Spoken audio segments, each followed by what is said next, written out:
चलो, I think we should start, not wait for people to come. सबसे पहले तो मेरे को ज़्यादातर लोगों का आई थिंक डायग्राम्स आ गया है, को याद नहीं है कि किसका नहीं आया है। रुद्रा का शायद नहीं आया है। हाँ, रुद्रा आने भी नहीं वाला है आज शायद, बिकॉज ही इज अनवेल, ऐसा मुझे बोला है, बाकी मुझे पता नहीं है। वो कुछ बोला नहीं था क्या नहीं आएगा, आएगा तो assumption is that he should come. 12th हो गया, अभी सीए फाउंडेशन में बहुत मेहनत करना बाकी है। मतलब तुम लोग ऐसा, हाँ, तुम्हारा पढ़ के बोल रहा है by this month end at least एक बार तो पढ़कर हो जाना चाहिए तुम्हारा। मार्च तक अगर एक बार तू पढ़ ले, मतलब तेरा प्रिपरेशन पहले कितना हुआ है वो मेरे को मालूम नहीं है। मतलब अगर तेरे को अच्छे से प्रिपेयर करने का है ना, तो you should have the entire April month for revision, which is what I feel. और अगर वो नहीं हुआ है तो अभी तू इमेजिन कर, चल मेरे को बता कि सपोज कर कि तू मेरे को बोलते है कि अप्रैल एंड तक मेरा पोर्शन कंप्लीट होएगा, तो रिवाइज कब करेगा? तो मतलब I personally feel that you should at least get 1 month's revision time, because if you divide it into 4 subjects you will at least require 10 days for accounts, another 8 to 10 days for maths, so तेरा 18 days तो इधर ही खत्म हो गया। You will require 7 days minimum for law and 6 days for economics, and that is revision, not preparation। इसके लिए मैं तुम लोगों का जान लास्ट ईयर से खा रहा है कि दिसंबर तक तुम्हारा ध्यान सीए फाउंडेशन में होना चाहिए था। इसीलिए अभी भी जब से लेक्चर स्टार्ट हुए हैं तभी भी मैंने तुम लोगों को बोला था, क्योंकि अभी तुम्हारे लिए तो एक एडवांटेज है। What is that advantage? कि अभी का जो चैप्टर्स है वो तुम्हारे लिए एटलीस्ट रिवीजन के परव्यू से बाहर निकल जाता है, क्योंकि पढ़ा ही अभी है। सो बाकी के चैप्टर्स, अभी फॉर एग्जाम्पल इकोनॉमिक्स है, उसमें 8 चैप्टर्स थे जो अपना पढ़ के हो गया था। तो why are we not done at least with 5 of them, not 8। चल मैं ये प्रैक्टिकल बात करते हैं, 8 का 8 तेरा पढ़कर नहीं होने वाला है, पर वो 8 में से तेरा 5 तो आज के डेट तक पढ़कर हो जाना चाहिए था। 50%, नॉट इवन 50, अगर तू देखे तो 8 में से 5 is somewhere around 60 to 70%। So you उसमें भी अगर मैं तेरे को बोलूँ 3 चैप्टर्स तो ऐसा ही खत्म होता है, 3 भी नहीं 4, chapter 1, chapter 5, chapter 2 and chapter 10। ये ऐसे चैप्टर्स है जो तुम लोग इजीली कंप्लीट कर सकते थे while you were doing your original 12th standard plus CA foundation. So you have to, if you are not there, you have to step up your game. You will have to ensure that daily you are giving even more number of hours. Try and complete your syllabus maybe by 5th of April, if not 31st of March, so that you have good enough time to prepare for other subjects and their revision. 1 महीना तो revision के लिए लगेगा ही लगेगा। तो तेरा exams, if I am not wrong, start somewhere in the 2nd week of में। सो थोड़ा सा तू अपने आप को लेवरेज दे सकता है कि आज we are standing at what date, we are standing at 18th या 19th। So you have another 2 to 2 weeks approximately to complete whatever was done in the past, and 2 weeks के अंदर होगा नहीं होगा ये तेरा एनालिसिस तेरे को खुद को करना पड़ेगा, क्योंकि सबके लिए डिफरेंट है। अब जैसे कि जैनम का बात करूँ तो जैनम ने तो इनिशियली जब फेब का महीना चल रहा था तब शायद वो लॉ तभी भी पढ़ रहा था, and I don't have a problem with that, because 12th standard के लिए इतना छुट्टी था ना तुम लोगों को एग्जाम्स के लिए, और 12th स्टैंडर्ड का सिलेबस है ही क्या। तुम लोग ही मेरे को बताओ, you all are 12th standard का students, you have done your CA foundation का पढ़ाई, तुम लोगों को अच्छी तरीके से मालूम है कि 12th और सीए फाउंडेशन के बीच का गैप कितना है। जो तुम सीए में पढ़ रहे हो वो ऑटोमेटिकली 12th में आता है। तो क्यों हम लोगों ने इकोनॉमिक्स का नहीं पढ़ाई किया, क्यों हम लोगों ने अकाउंट्स और मैथ्स का जो कनेक्टेड टॉपिक्स था विथ 12th स्टैंडर्ड वो तो हम कर ही सकते थे. So you will have to. देख मेरे को तो अभी भी स्ट्रेस है कि तुम लोगों का इतना कुछ प्लान किया, आज बीच में से ही हम लोगों ने टेस्ट सीरीज भी घुसेड़ दिया क्योंकि हमको ये रियलाइज हुआ, मेरा और अनूप सर का बात हुआ. अनूप सर बोलते हैं देखो क्या लगता है, तो I honestly gave him the opinion, ये इस तरीके से तो नहीं होएगा. हेंस अनूप सर फेल्ट कि चलो लेट्स स्टार्ट टेस्टिंग देम, तो ही ये लोग थोड़ा सीरियस होने का स्टार्ट करेंगे. इसीलिए टाइम टेबल में भी थोड़ा मॉडिफिकेशंस हुआ. हम लोग एक एक घंटा का टेस्ट भी तुम लोगों का डाल रहे हैं सो दैट तुम लोगों का पढ़ाई करने का भी टाइम मिले, कल क्लास में भी पढ़ाई हो और जो पढ़ा है उसका टेस्टिंग भी हो. I think single entry was a chapter which was taught recently. So Anup sir had an opinion के बॉस ये वाला चैप्टर का टेस्ट ले लूंगा ना तो एटलीस्ट इनके लिए ये चैप्टर बाजू में हो गया. At least they are done with that one chapter. I think there is one more chapter जिसका टेस्ट है which is today itself. So आज क्या हो गया, जो तुम लोगों ने अभी पढ़ा है वो तुम लोगों को घर पे जाके पढ़ने को हम मजबूर कर रहे हैं by keeping a test. And उसमें भी अभी कुछ लोग एक आते नहीं है. वी अंकल क्यों नहीं आया तू, आने का ना. लेट हो गया था तो टेस्ट के लिए थोड़ी लेट हुआ था, सेकेंड लेक्चर के लिए थोड़ी लेट हुआ था. और हम लोग तो तेरे को फिलहाल तो अलाउ कर ही रहे ना. किसको मैंने डांटा है पिछले कुछ दिनों में, लेट हो गया था इज नॉट द एक्सक्यूज. अच्छा why didn't you ask for question paper, वो तो रात को मैंने भेजा है. मिला तेरे को कितने बजे, तो तूने सॉल्व किया तो क्या फायदा उस चीज का. आज तो दूसरे पेपर का टेस्ट है ना, तूने पेपर लेकर क्या उखड़ा मेरे को वो बोल. तुम लोग वो सिंसियरिटी लेकर आएगा ना तब जाकर ये एग्जाम्स क्लियर होने वाला है. Please understand that CA foundation is not going to be a cake walk. अगर केक वॉक ही होता तो तू मेरे को एक बात बता, why would we take extra efforts to ensure that you clear your exams. अच्छा व्हाट वाज आवर रिस्पॉन्सिबिलिटी. आज थोड़ा हार्ट टू हार्ट बात करता है क्योंकि मैं भी थोड़ा तुमसे नाराज है for the purpose that I don't see you all preparing to the level that is required. चल मेरे को बता what was our responsibility as a teachers. Question है मेरा तुम्हारा, स्टूडेंट नहीं, हमारा responsibility from there to here. समझा, देयर टू हियर कि नाम लू. हाँ, what was the responsibility, portion completion. तुम लोग ने मेरे को वहां पर भी यही सवाल पूछा था कि सर पोर्शन कंप्लीशन के बाद रिवीजन वगैरह होगा कि नहीं होगा, पूछा था. हाँ कि ना में जवाब दो, पूछा था. और मैंने तुम लोगों को वो टाइम पर इसका जवाब क्या दिया था, रिवीजन होएगा कि डाउट सॉल्विंग होएगा. Doubt solving. पर मैंने तुम लोगों के लिए रिवीजन भी रखवाया.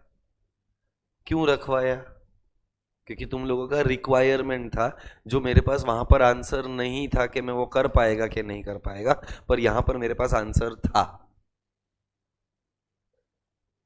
तो you have to understand that सिर्फ मेरे पढ़ाने से या किसी और के पढ़ाने से आप एग्जाम पास नहीं होने वाले.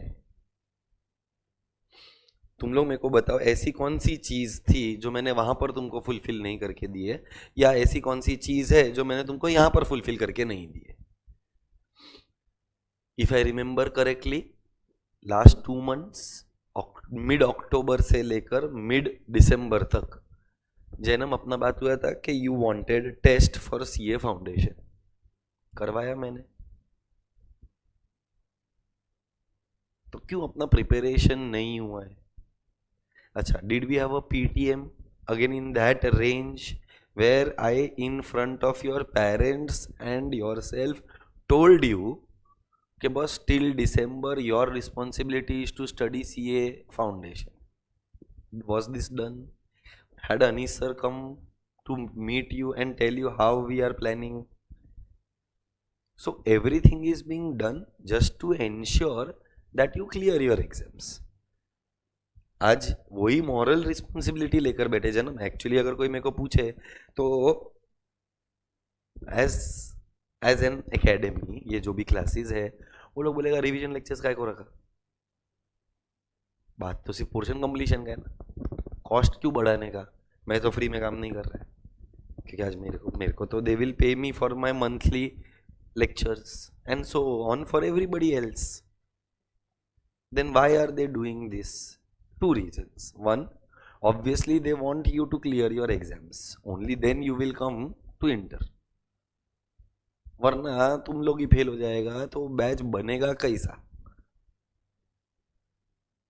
And number two, because we genuinely care for you, and this care I had shown you ever since I have been a part of your life, from day one, not from day one here but day one there।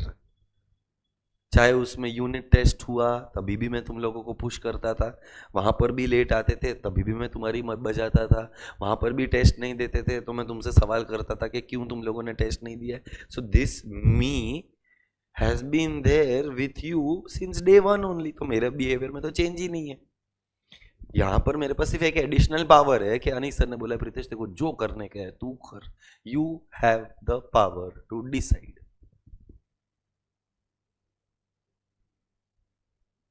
So now when I have the freedom, तुम लोग ने मेरे को बीच में क्या बोला था कि सर मैथ्स का लेक्चर्स चाहिए, मैंने रातों रात करवाया है literally for your 12th standard, because lectures तो वहां पर भी चल रहे थे। तेरे को क्या लगता है जन्म, मेरे को नहीं मालूम है लोग उधर ने बैठे नाम लू, मतलब तेरे को सच्ची में ऐसा लग रहा है कि मैं इतना बड़ा येड़ा है कि मेरे को ये भी अवेयरनेस नहीं रहेगा कि कौन कब कितने वहां पर लेक्चर्स बैठकर आया है। तो ये आपका गलत फहमी है। I exactly know with the name of the person how many students had gone there, what they have done, but that is not my concern. Those people who trust me will know that I am also working for them, their welfare only। तुम लोगों ने मेरे को बोला था accounts का paper solve करने का है, अपन ने वो अकाउंट्स का डाउट सॉल्विंग लेक्चर रखवाया, अनूप सर संडे आफ्टरनून को 5 घंटा तुम्हारे साथ बैठा। तो अब हम हमारे एंड से और ऐसा क्या करें, तू बता। What is one thing that we are not doing, है क्या कुछ ऐसा? तुम लोग बोल सकते हो मेरे को, और तुमको वो चाहिए रहेगा मैं वो करवा कर देगा। But you need to understand that it is not about us और it is not about teachers, it is about both of us. हमारे एंड से हमने किया, तुम्हारे एंड से तुमको करना पड़ेगा। थोड़ा सा अपने आप को वो जिद वाले मोड में लेकर आओ। तुमने क्रिकेट में यो-यो टेस्ट के बारे में सुना है? In cricket, there used to be a test called as yo-yo test, which is a fitness test, considered to be one of the toughest tests to clear। उसके अंदर वो लोगों को कुछ डिस्टेंस रन करना होता है, जिसके अंदर उनका स्पीड को मेजर किया जाता है, and on that basis they determine whether you are fit to play a particular game और not. After injury generally yo-yo test करना पड़ता है। तुम लोग वही घायल शेर हो, you have to give that test. Your examination is right now 2 months away, but Vishal तेरे को भी मालूम है, मेरे को भी मालूम है 2 महीने को जाने को कितना टाइम लगता है। अभी भी टाइम है बेटा, you can just give your bloody best. तेरे पास 2 महीना है ना, चल अपन उसको डिवाइड करते हैं। 1 महीने के अंदर जितना भी बैलेंस पोर्शन है तेरा पेंडिंग पढ़ने का, देख अगर तू ये बोल रहा है ना मैं स्टार्ट ही अभी कर रहा है, तो sorry I don't have a solution to that. कंटाला आता है, नींद आता है, देखो क्या लग रहा है, तू इधर आकर मेरी आंख देख, देखो क्या लग रहा है, मैं नहीं थका हुआ है। तुम बिलीव नहीं करेगा, every day I have to, मेरा कल का स्केड्यूल कल बताया था मैंने तुम लोगों को। I stay at Thane, I came to Ghatkopar, Ghatkopar से मुंब्रा, मुंब्रा से भिवंडी, भिवंडी से थाना, थाना से वापस आज सुबह को घाटकोपर। मैं भी थक गया यार, बट थक जाने का मतलब ये थोड़ी हो गया कि रुक जाना है। थक गया है, rest low and stand back, come again with a new force. मैं तेरी बात से मना नहीं करता है बेटा, कंटाला आता है, मना नहीं है वो चीज़ से, पर वो कंटाला फिर मोबाइल पर रहना। देख मोबाइल एक ऐसा चीज़ है ना, जो अगर एक बार तू मोबाइल पर गया ना, मोबाइल से वो आलस निकलेगा नहीं, आलस बढ़ेगा। तुम लोग ने ये नोटिस किया है कि नहीं किया मुझे नहीं पता है, बट जब मुझे बोर होता है, मैं घर पर मोबाइल पर लेकर बैठा हूं ना, तो ऐसा लगता है कि मैं उठूं ही नहीं, मैं उधर ही पड़ा रहूं, मस्त मजा आ रहा है मेरे को। Mobile is not the solution to your boredom, keep it aside. Mobile के अंदर से यूट्यूब डिलीट कर, मोबाइल के अंदर से इंस्टाग्राम, व्हाट्सएप रख। व्हाट्सएप लगेगा क्योंकि कोई तो एक कम्युनिकेशन का मोड लगेगा ना। फेसबुक, इंस्टाग्राम, स्नैपचैट डिलीट कर। यूट्यूब भी रखना है तो रखो, because I know you might want to refer to something, I don't know what, but content wise बात कर रहे हैं। प्लस अपना भी वीडियोस फिलहाल यूट्यूब पर ही है, if I am not wrong. So if that is the scenario, you have to keep certain things but you have to restrict your use। और हम ये कर सकते हैं, 2 महीने में भी अचीवेबल है, provided you give entirely your 2 months dedication to your studies. फिर तू बोलेगा कि मैं होली खेलने को गया था, नहीं मैं फिर दोपहर को सो गया था, फिर मेरे को रात को बाहर भी जाने का है। तो ये सारे रीजंस ठीक है, एक्सेप्टेबल है, लगता है कि चल ना यार एक ही तो दिन है, पर वो एक एक दिन करके तुमने क्यूमुलेटिवली कितना डेज वेस्ट कर दिया। जब वो नंबर आएगा ना एक महीने में 30 डेज में से, यू विल फाइंड कि एटलीस्ट 10 to 12 डेज तो मैंने इसी में डाल दिए। वो डिसिप्लिन लाना पड़ेगा कि boss, if I have to ensure my growth, my career, then I will have to cut short somewhere और दी अदर। छोड़ दे 2 महीना, 2 महीना क्या, मैं तेरे को बोलूँ ना, मेरा पर्सनल ओपिनियन, 1 साल के लिए तेरे को सब कुछ छोड़ना पड़ेगा, because your target is not just to clear CA foundation, you have to clear your CA inter also, and in your CA inter you will be screwed up big time. पूछ क्यों? सुबह को कॉलेज रहेगा, दोपहर को class रहेगा, पढ़ेगा कब?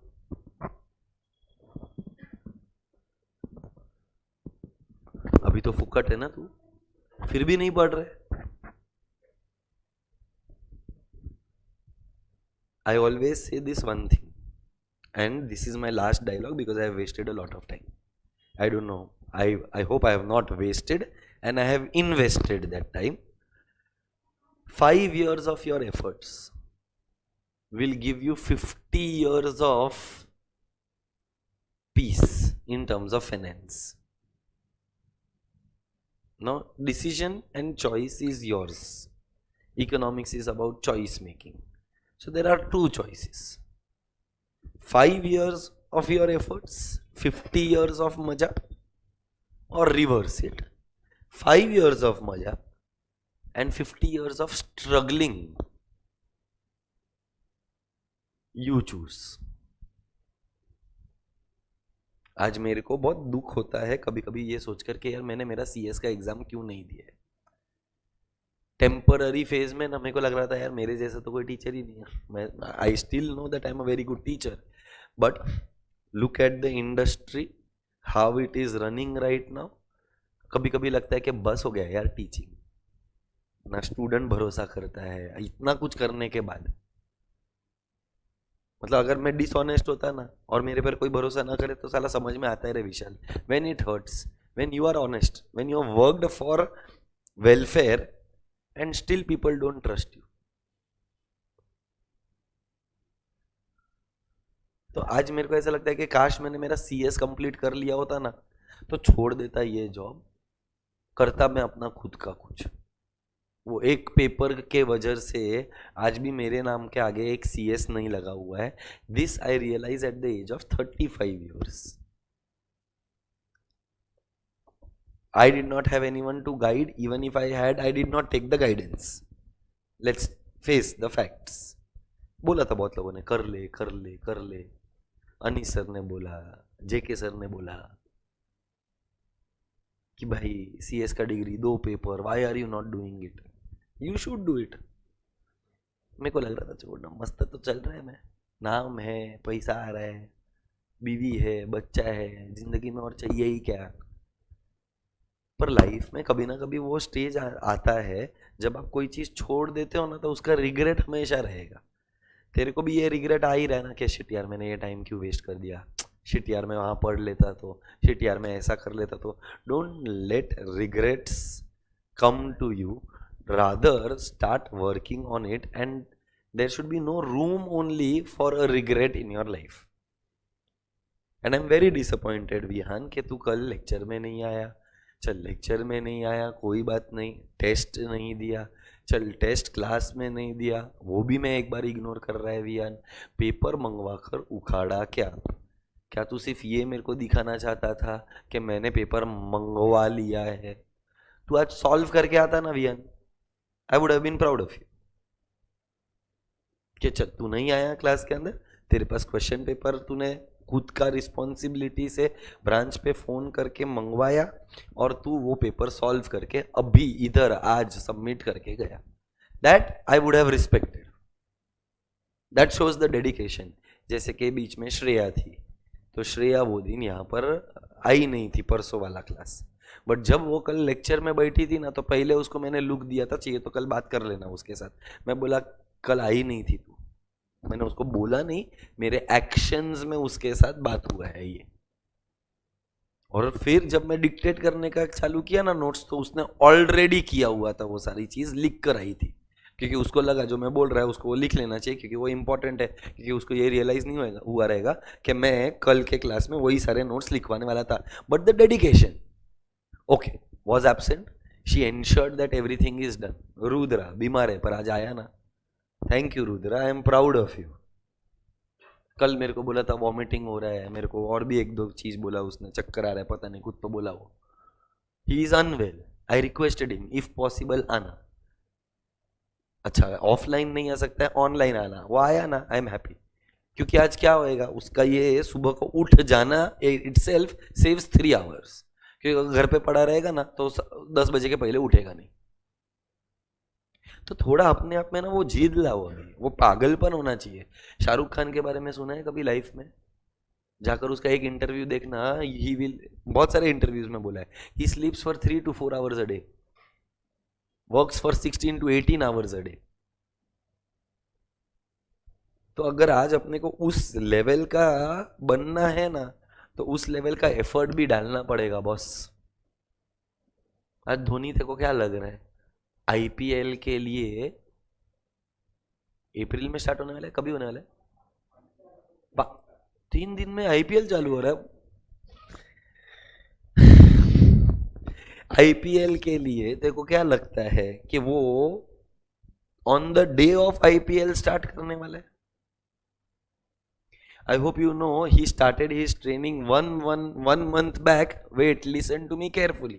1 month back with the entire group, and 8 months back individually. That is how champions work. You decide whether you want to be a champion or a champu. अभी भी टाइम है. Probably this is the last chance to achieve whatever little we can. क्या support चाहिए, क्या help चाहिए, is our responsibility. I will try and provide every goddamn thing that you require to clear your exams. But only me working is not going to help. I need your efforts. In that efforts, after the class, I gave you good enough time to rest. 4 बजे तक आराम करने का, पर 4 से लेकर 12 तक में 8 घंटे होते हैं. उस 8 में से भी तू बोलेगा मैं 4 ही घंटा पढ़ाई करेगा, तो आई एम सॉरी. वो 8 घंटे में 90% टाइम्स तुम्हारा पढ़ाई होना चाहिए, बाकी का टाइम थोड़ा बहुत ब्रेक में यूटिलाइज करो, इज अ डिफरेंट पॉइंट. जाना ना महावीर नगर भी जाना, तुम लोगों को जिधर सब करो बेटा. See please don't take me wrong when I take examples because I understand you also want a breather. I have no problem in that but I think we have got enough breathers already. एक तो batch start मैंने 7 तारीख से किया. आई was a dumb ass to start the batch at 7th. Should have started at 3rd. But I considered because I genuinely felt that I should not do wrong to someone who has an exam. I don't want to get there. I don't want to talk about it. Second, you had a break on at least 2 days, 3 days. एक होली का दिन का छुट्टी मिला, 2 IT के exam का दिन का छुट्टी मिला है, तो ब्रेक तो तुमको सफिशिएंट मिले ही है ये वीक में. फिर तुमको और ब्रेक क्यों चाहिए? अच्छा, तुम लोगों का एग्जाम के बाद भी बाय हुक और by crook you had an enough leisure time. 1st से लेकर 6th तक मजा ही तो किया ना. पूछ जैनम को मैंने क्या बोला था, पूछ उसको क्या बोला था. बोलना जैनम, तेऊ मैं और तेरी बहन थी शायद. मैं तेरे को क्या बोला था? पढ़ना. और उसके पहले मैंने क्या बोला था तेरे को? ये तो बोला ही था, पर मैं तेरे को ये भी बोला था कि थोड़ा बहुत तो पढ़ लेना. 6 दिन मजे क्या करेगा? पूरा 6 दिन करेगा क्या? क्योंकि अगर ये आदमी बोर्ड्स के टाइम पर फेब के महीने में लॉ का पेपर या लॉ का आंसर्स लिख सकता है, तो मुझे ऐसा लगा कि इसको 6 दिन वेस्ट नहीं करना चाहिए. फिर मैंने उसको बोला 2 दिन तक तो तू कुछ भी पढ़ाई मत कर, 1st, 2nd, 3rd मजे कर ले. And then I had told him थोड़ा बहुत तू पढ़ाई कर ले. सो अभी भी जिसका भी जो भी है, please give priority to your studies. कहीं बाहर जाने का हो रहा है, एंश्योर कि तू बुक्स लेकर जा रहा है. एंश्योर कि 7 o'clock to whatever time is our lecture you are not missing out a lecture. If not offline you have to come online because I am very sure that you all realize what is the value that is added when you are attending a maths class right now, because that is the only subject जिसमें revision चल रहा है. For accounts and economics तो हम तुम लोगों को पूरा पढ़ा ही रहे हैं, अभी तक चैप्टर्स ही कंप्लीट कर रहे हैं. लॉ का रिविजन अभी तक स्टार्ट हुआ ही नहीं है. So to imagine कर just with the revision lecture of maths what is the amount of value that has already been added. Missing a class will mean missing that value addition. हो सकता है मत जा, पढ़ाई कर, सीए का exam clear करके दिखा. और तेरे केस में क्यों है रचित, I hope you remember 3rd floor where you and I personally had an eye-to-eye contact where you had certain emotions. I hope you don't want those emotions to come out again in the wrong way.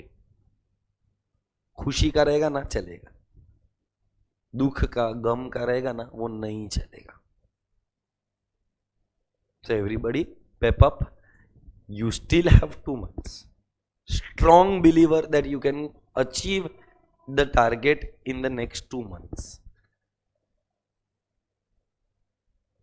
I strongly feel that we can clear this. और ये मैं तुमको दिलासा देने के लिए नहीं दे रहा है. विशाल बोलेगा साला किधर मैंने ये सवाल पूछ लिया 2 मिनट के चक्कर में, सर ने पूरा 25 मिनट खाया है. Sorry about this, but I hope कि आप लोगों को ये वेस्ट ऑफ टाइम नहीं लगा है. And this is an time that we have invested to ensure that we keep revising, we keep growing, we keep studying, do whatever is required to clear these exams. Trust me, मेरे को भी तुम लोगों के साथ picnic पर जाना है. प्रॉब्लम ये हो रहा है कि अपना सारा टाइम ही मैच नहीं हो पा रहा है. somehow or the other work, कभी वर्क नहीं है तो तुम्हारा बैच के अभी तुम दूसरों को लेकर गया पर तुमको नहीं ले पाया क्योंकि तुम्हारा बोर्ड्स का एग्जाम चल रहा था. So I do want to go on a picnic. I do also want to enjoy. I also want a break from teaching for some time at least. But currently this is the responsibility, no? आज अगर मैं चाहूँ तो lecture cancel कर सकता है, but अगर lecture cancellation would mean your loss, and I cannot afford that right now. तुम्हारे साथ जब से आया हूँ ऐसा लग रहा है मेरे पिछले जन्म के कुछ पाप है जो मैं अभी धो रहा है. या तो इसी जन्म के पाप है जो मैं धो रहा है, बिकॉज साला ऐसा लग रहा है कि इस बैच में पोर्शन ही खत्म नहीं हो रहा है। अप्रैल से लेकर अब तक घिस ही रहा हूँ, घिस ही रहा हूँ, घिस ही रहा हूँ, कब खत्म होएगा इसकी। छोड़, अभी धंधे पर आते हैं, है ना। अपन ने प्रोडक्शन और कॉस्ट करके एक चैप्टर पढ़ाई किया था, ए यस और नो। अच्छा, cost can be studied in 2 time periods, short run and the. Cost के 2 या 3 टाइप्स है। कौन से 3 टाइप के कॉस्ट होते हैं? टोटल कॉस्ट, एवरेज कॉस्ट और मार्जिनल कॉस्ट। क्या हम सबका डायग्राम्स बना चुके हैं? अगर तेरे को याद रहेगा तो कल मैंने तेरे को बाजू बाजू में कंपैरिजन भी करवाया था। अब तुम लोगों का प्रैक्टिस कैसा होना चाहिए पता है? घर पे जाकर एक डायग्राम्स का सेक्शन होना चाहिए। ये एक बार तो बना लिया है ना, अब जब प्रैक्टिस करना का तभी तुम्हारे पास सारे डायग्राम्स एक साथ होने चाहिए, सो दैट जब लास्ट डे ऑफ रिवीजन रहेगा ना तब तेरे पास सारे डायग्राम्स एक साथ है। और जब डायग्राम बना रहे हो तो कहने से ये टोटल कॉस्ट जो लेफ्ट में लिखा है, हाँ टोटल कॉस्ट उधर लेफ्ट ही है ना बे साले, ऐसा क्या कर रहे हैं? लेफ्ट में है कहने से उसके रिलेटेड मैंने कुछ नोट्स लिखवाया है। So while you draw the diagram you should read those notes so that you know whether you understood और not. Then when you do average cost वाला, इसका भी मैंने कुछ नोट्स लिखवाया है। इसका मतलब जब ये डायग्राम ड्रॉ करेगा, डायग्राम तो याद आ जाएगा पर डायग्राम का इंटरप्रिटेशन वो सारे नोट्स में है। तो ये डायग्राम बनाएगा तब इसका नोट्स, ये डायग्राम बनाएगा तब उसका नोट्स। जब तुम लोग ऐसा पढ़ाई करेगा ना तो ये तुम्हारा 30 मार्क्स सिक्योर करेगा, this chapter and the next chapter. So now what you should be doing is preparing a set of notes wherein you have only diagrams। कि चलो आज से 3 दिन के बाद जब ये चैप्टर खत्म हो चुका रहेगा तो को रिवीजन करने का रहेगा, क्योंकि अपने को रिवीजन भी तो चालू करना है। चलो I will revise today theory of production and cost. तो वो टीपी एमपी एपी वाला डायग्राम किधर गया? डी मैंने शायद निकाल दिया, वो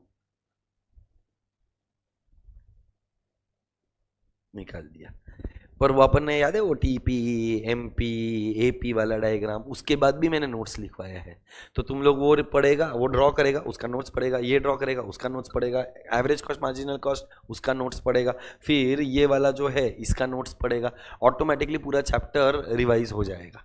सो मेरे को बता अभी वापस, कहने से short run and the long run. Long run के अंदर is there any fixed cost? All the factors of production are. अच्छा, शॉर्ट रन के अंदर comparison of stages is with cost. वो याद है कपड़ा पहना कर लिखवाया था, IMR DMR NMR ऐसा करली ब्रैकेट बनाकर कॉस्ट, हाँ कॉस्ट। और फिर राइट हैंड साइड पर IRTS CRTS DRTS, उसमें वापस कपड़ा पहना कर लिखवाया था economies and diseconomies of scale. So short run के अंदर law of diminishing marginal returns, long run के अंदर law of returns to scale. ये डिस्टिंक्शन याद रखना जरूरी है, तो ऑटोमेटिकली ये वाले डायग्राम्स भी आएंगे। चलो पहला वाला लेफ्ट हैंड साइड पर जो बनाया है वो कौन सा कॉस्ट है? Total cost. Total cost curve is a linear line. Total cost is equal to total variable cost. Total cost can start from 0 in the long run, not in the short run. के अंदर there is a component of fixed cost, therefore total cost is equal to total fixed cost at all levels of output के at 0 level of output.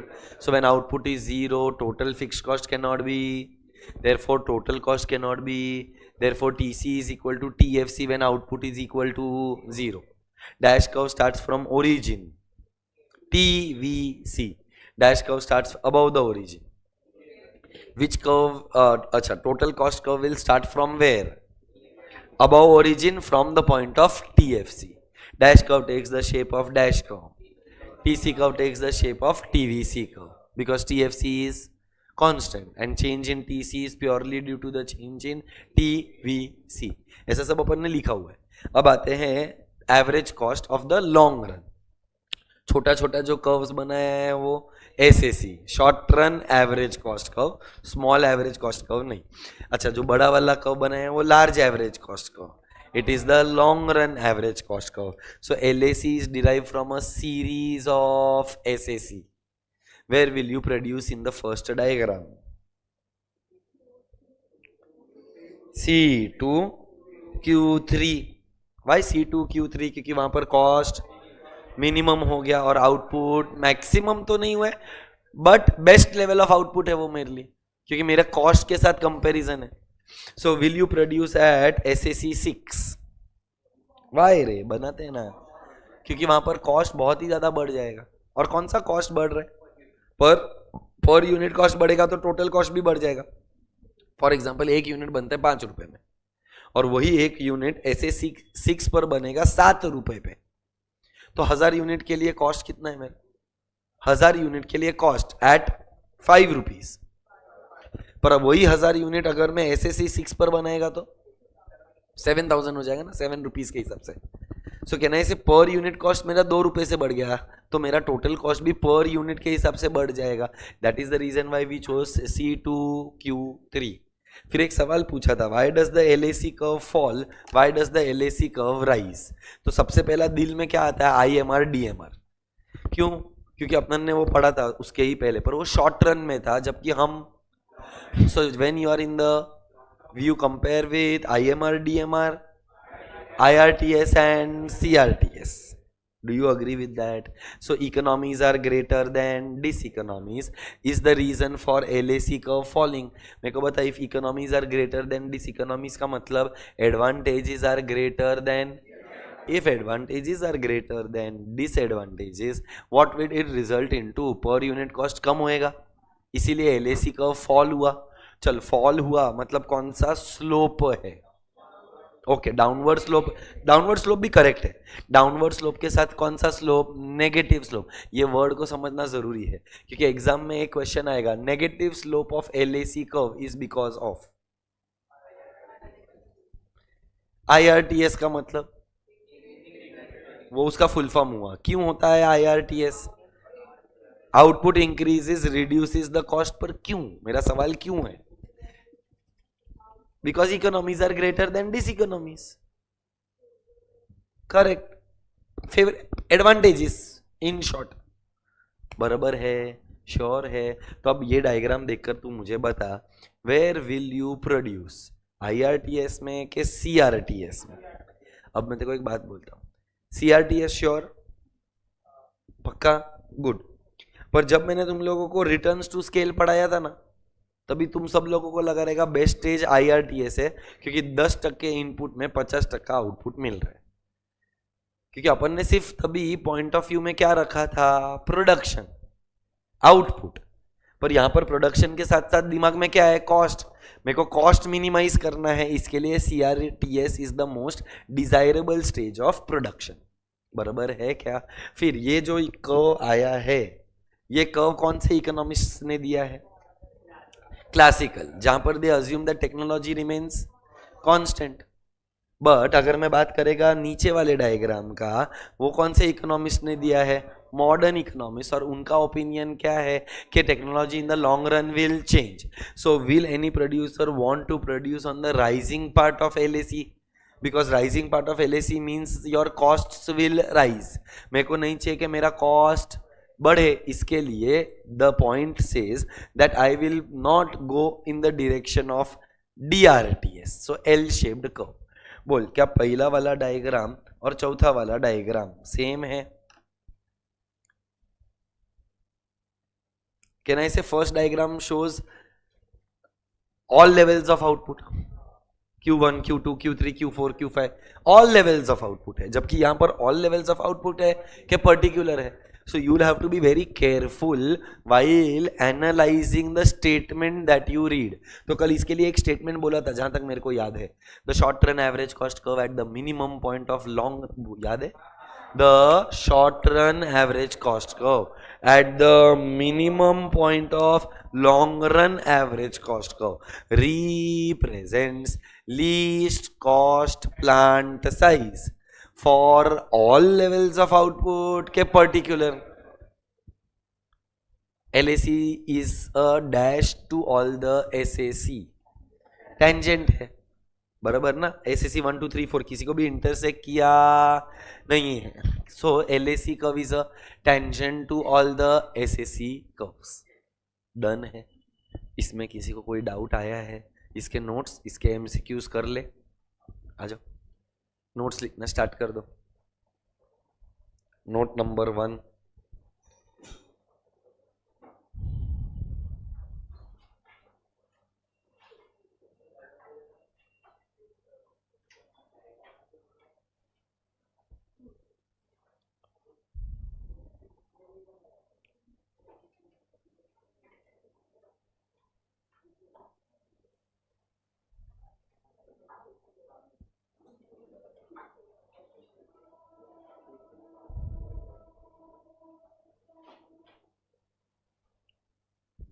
Dictate करूं? Okay. I hope कोई है क्या जिसका diagrams मेरे को नहीं मिला है, जो सामने मोक्सी तूने भेजा,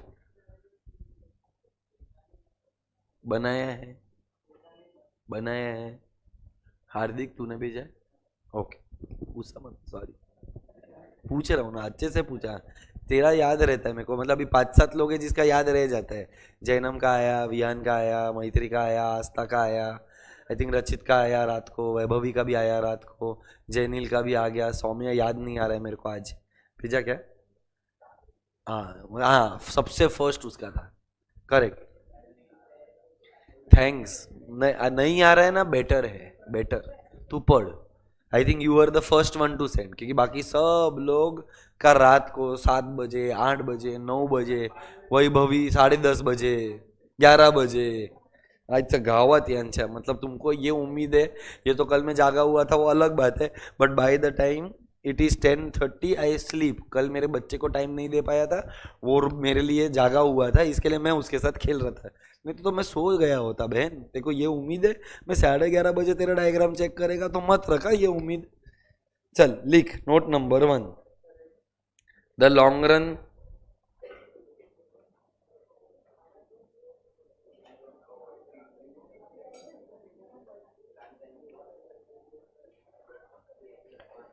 cost curve, the long run cost curve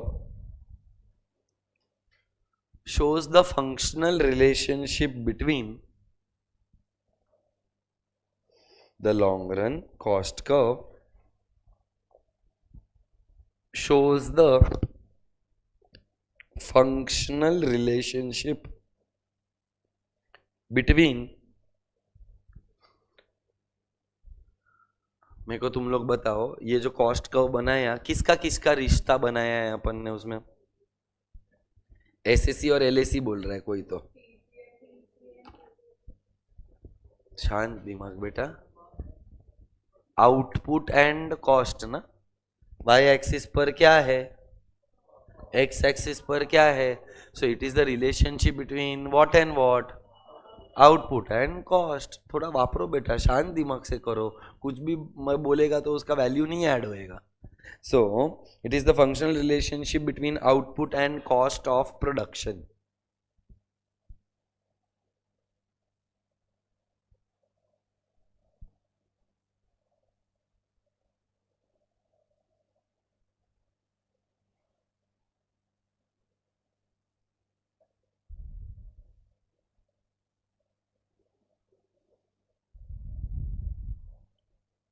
Second note, long run cost of production shows, long run cost of production shows the least possible cost of producing, long run cost of production shows the least possible cost of producing। अच्छा, अभी ये statement के हिसाब से मेरे को बताओ मैं क्या बात कर रहा है, you give me your analysis. इतना स्टेटमेंट से क्या समझ में आया? That is okay. क्या ये आप गलत बोल रहे हो? मैं वापस वो स्टेटमेंट बोल रहा हूं, long run cost of production, मतलब मैं एलएसी का बात किया, पर तूने एलएसी पर क्या सिलेक्ट किया, C2Q3, विच इज रॉन्ग। मैंने तो पूरा एलएसी के बारे में लिखा है ना, तू पढ़ ध्यान से आस्था। मैंने लिखवाया long run cost of production curve shows least possible, ये बोला क्या least possible? Okay, but I am still with what I am saying, because did I से the SAC curve at the minimum point of LAC curve represents the least cost, तो तू C2Q3 बोल तो मेरे को समझ में आता है. ये पूरा LAC कर्व है और सब लेवल्स ऑफ आउटपुट के लिए क्या मिनिमम कॉस्ट है, ये वाला डायग्राम वो रिप्रेजेंट करता है. सो रिप्रेजेंट्स लीस्ट, मैं I am sticking to what I had said, least cost, least possible cost of producing. क्या लिखेगा, ऑल लेवल्स, पर्टिकुलर लेवल के any given level of output, any given level of output, least cost of producing any given level of output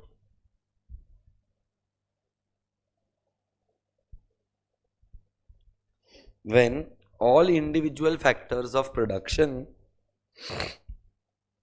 when all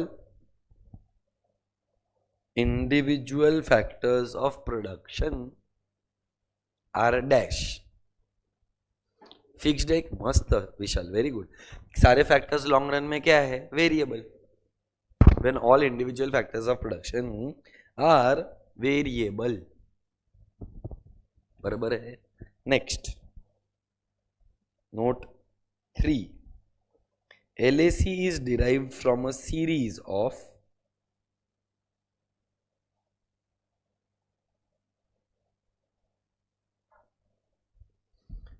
LAC is derived from a series of SAC curves. LAC is derived from a series of SAC curves.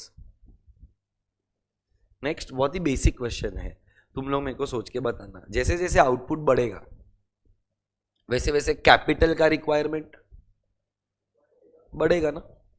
Output बढ़ाने के लिए मुझे capital को भी बढ़ाना पड़ेगा.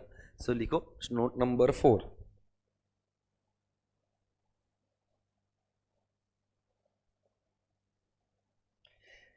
As output increases,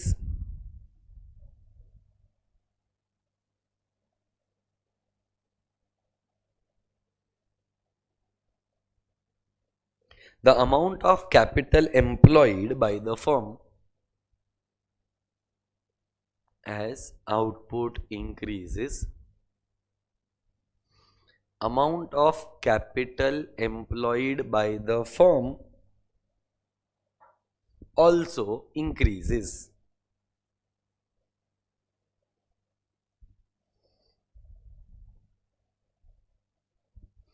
clear है. तो इन शॉर्ट अगर तू देखेगा ये सब जो मैं लिखवा रहा है वो सब जो मैंने तुमको एक्सप्लेन किया है वही लिखवा रहा है. बट क्या होता है, यू ऑल नो, अपन जो बोलते हैं सुनते हैं वो याद नहीं होता, इसके लिए लिखना जरूरी होता है. नेक्स्ट वाला note, note number 5. LAC is a dash to all the SAC. लिख दे, LAC curve is a tangent to all the SAC curves.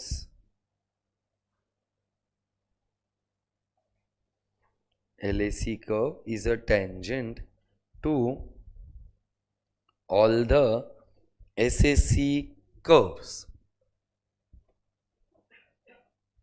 फिर LAC के मैंने 2 या 3 नाम दिए रहेंगे कल तुम लोगों को. LAC कर्व का शेप कैसा है, अच्छा U के अलावा एक और क्या बोला था, एनवलप, और उसके अलावा लॉन्ग रन में है, मतलब it is also called as a, बराबर बोला जिसने भी बोला, प्लानिंग कर्व. सो तीनों नाम लिख दो नेक्स्ट नोट में. LAC curve is also called as,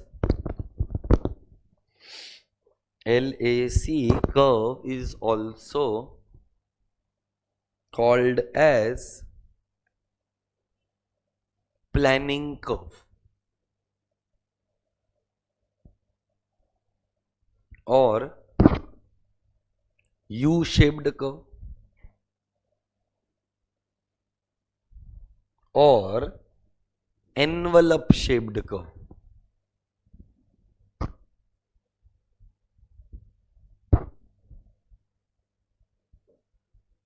flap ऊपर करना, ये वाला बंद करके वो वाला चालू कर दूं,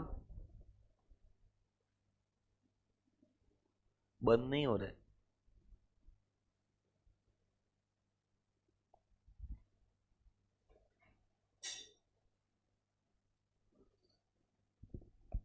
चलो नेक्स्ट वाला नोट। अच्छा, एलएसी का नाम कौन सा था? Planning curve. SAC curves are called as plant curves. Plant मतलब झाड़, प्रोडक्शन प्लांट होता है ना, उसका प्लांट। सो लिखो नेक्स्ट नोट, एसएसी कर्व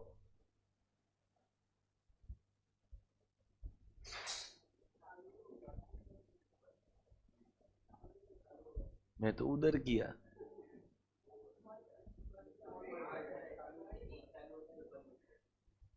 कर दिया बंद, बंद हुआ, रखते बस। हाँ, तेरा फोटो लेना चाहिए था, सन किस्ड। तुम लोग आजकल ऐसा ही सब ले लो बोलती है, हे भगवान। so, मैं कुछ तो बोल रहा था। Short run average SSC curves are called as plant, PLANT, plant curves.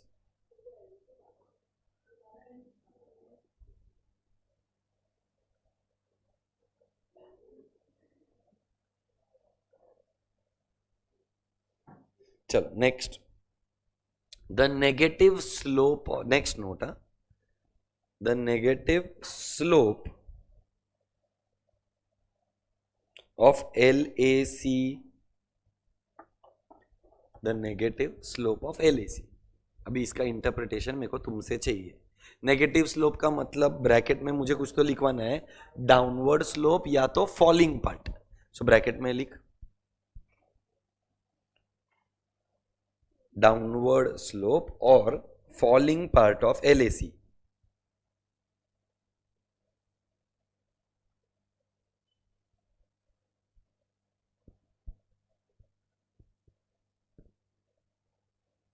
किसके वजह से? ये ब्रैकेट क्लोज कर दो, परफेक्ट परफेक्ट। ब्रैकेट क्लोज करने के बाद is due to economies of scale, और ब्रैकेट में लिखना IRTS, is due to economies of scale, bracket में IRTS, जहां पर हम क्या लिखते हैं बेटा, E is less than D के E is greater than D?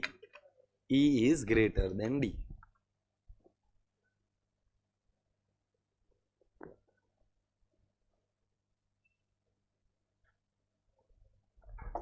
ये नेगेटिव स्लोप के लिए था। अब इसका रिवर्स नोट तुम लोग खुद बनाएगा क्या? सो नेक्स्ट नोट लिखो, नोट नंबर 8 रहेगा शायद, आई डोंट नो। ओके 9। अभी क्या आएगा? The positive slope of LAC।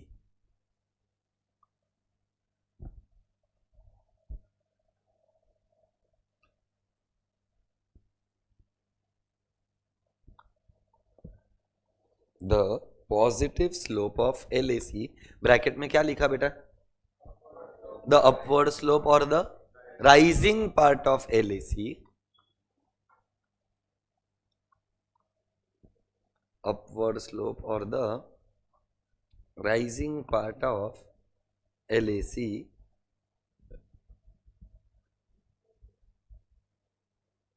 is due to diseconomies of scale। Bracket close करने के बाद लिखना is due to, Saumya, is due to diseconomies of scale, और ब्रैकेट में हम लिखेंगे E, DRTS, E less than D।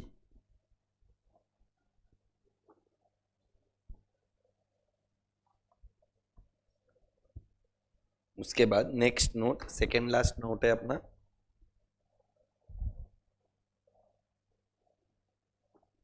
Empirical evidence shows that. Empirical, बेटा empirical का मतलब क्या होता है? Something which has occurred in the past and जिसका कोई तो प्रूफ है। सो एम्पेरिकल एविडेंस, एविडेंस मतलब प्रूफ हो गया। So empirical evidence shows that the technology changes in the long run।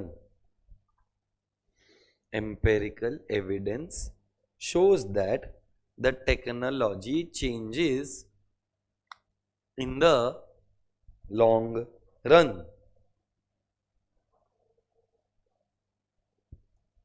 Empirical का स्पेलिंग चाहिए, EMPERICAL, एम्पेरिकल. क्या बोला मैंने? Empirical evidence shows that technology changes in the, इसका मतलब मैंने ये क्या पॉइंट ऑफ व्यू से नोट लिखवाया रहेगा कि according to modern economics the shape of LAC curve is L. So comma करके लिखो, therefore according to modern economists, therefore according to modern economists LAC curve is a L-shaped curve. LAC curve is a L-shaped curve. And the last note, कौन सा वाला बचा है अपना discussion वाला? इसके लिए बचा पर्टिकुलर पॉइंट वाला. सो लिख the short run average cost curve, पूरा लिखना, the short run average cost curve bracket में SAC at the minimum point of, bracket close करने के बाद, at the minimum point of LAC, पूरा लिखना, long run average cost curve bracket में LAC, the short run average cost curve at the minimum point of long run average cost curve represents least cost plant size, represents least cost plant size for producing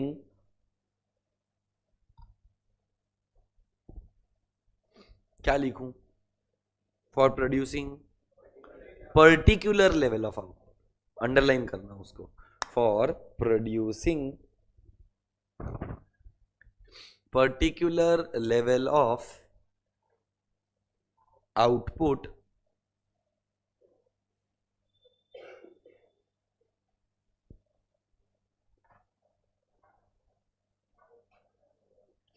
आगे लिखना एक छोटा सा, and not for all levels of output, and not for all levels of output.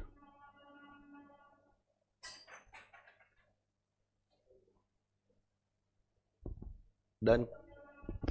जितने भी बचे हुए MCQs है सब मेरे को सॉल्व चाहिए. 2 MCQs है जो सॉल्व नहीं करना है.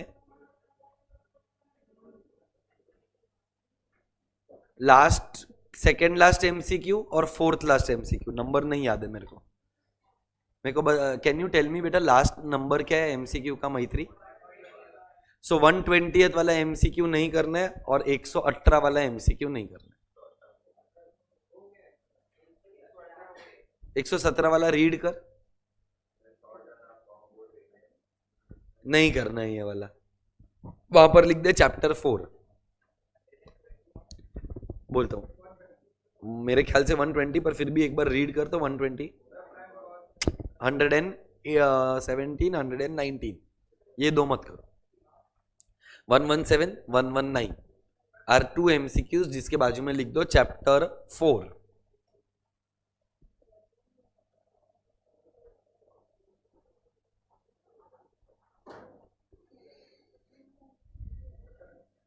चैप्टर खत्म. 1-2 कॉन्सेप्ट बचा है जिसके रिलेटेड MCQs नहीं है, पर ये MCQs कर लो, फिर एंड में मैं वो 1-2 चीजों को टचअप कर देगा. जैसे कि एक कॉन्सेप्ट था बेटा, तुमको याद है अपन ने टाइप्स ऑफ कॉस्ट पढ़ा था. टाइप्स ऑफ कॉस्ट में एक्सप्लिसिट, इम्प्लिसिट, अपॉर्चुनिटी, आउटले, ऐसा सब मैंने 13 टाइप पढ़ाया था. हाँ, फिर 2 वो, एक स्टेयर स्टेप कॉस्ट, एक सेमी वेरिएबल कॉस्ट, वो 2 कॉन्सेप्ट बचे. So that is a matter of 5 minutes में भी.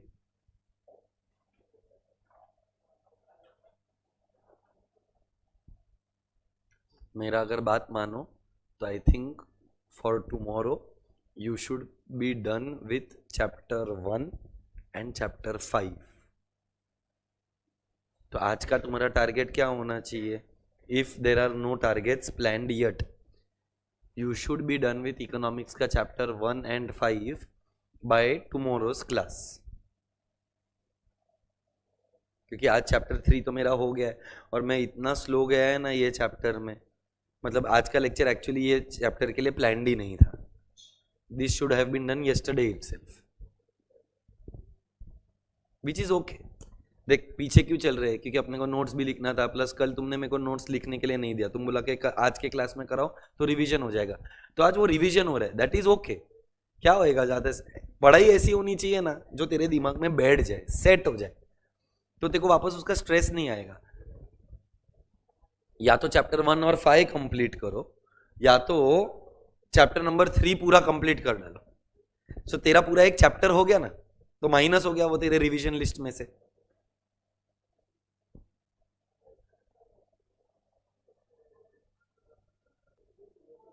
ऐसा नहीं है, कभी एसी ऊपर है तो कभी एमसी ऊपर है. So when AC curve falls, MC में भी फॉलिंग, कांस्टेंट और rising. So AC curve is above, MC is below. तो उसके लिए वो रिलेशनशिप याद कर मोक्षी. अपन ने क्या बोला? That the relationship between MC and AC is direct. So if MC falls, AC falls, MC falls at a faster rate, therefore MC is completely below AC.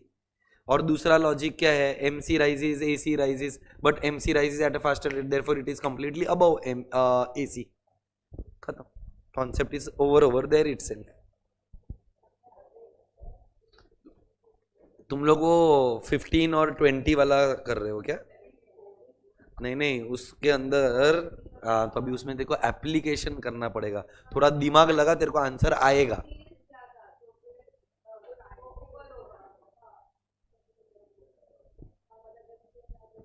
Because MC is 20, AC is 15. Compare कर, who is greater than whom? So when MC is greater than AC, what is the relationship? Direct only. MC greater है, मतलब MC must be rising, AC must be rising, but MC is rising at a faster rate, therefore MC is completely above. Both MC and AC are rising. ये देखिए कितना कैसा पूछ लिया सवाल. अपन ने पढ़ा क्या था और वो लोगों का सवाल किस तरीके का है. बट अगर तुझे कॉन्सेप्ट आता रहेगा तो तू उसको अप्लाई करेगी तो तुझे आंसर मिल ही जाएगा. एप्लीकेशन इंपॉर्टेंट है. तू फोकस है ना पूरा शिफ्ट कर दे. पहला अंडरस्टैंडिंग द कॉन्सेप्ट, दूसरा application of the concept. I find a problem that you are getting little confused in application. Clarity है, तुझे कॉन्सेप्ट क्या है ये पता है, पर उसको अप्लाई कैसे करना है ना, कभी कभार तू, मतलब not with respect to this MC, general बोल रहा हूं. Application is where you need to work. ये लास्ट 10 to 12 मिनट्स क्योंकि ज़्यादा एमसीक्यूज है नहीं.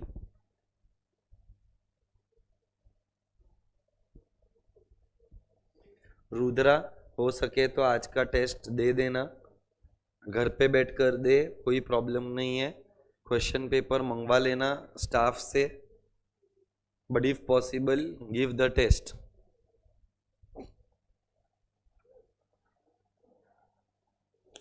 घाटकोपर ब्रांच का नंबर है ना तेरे पास?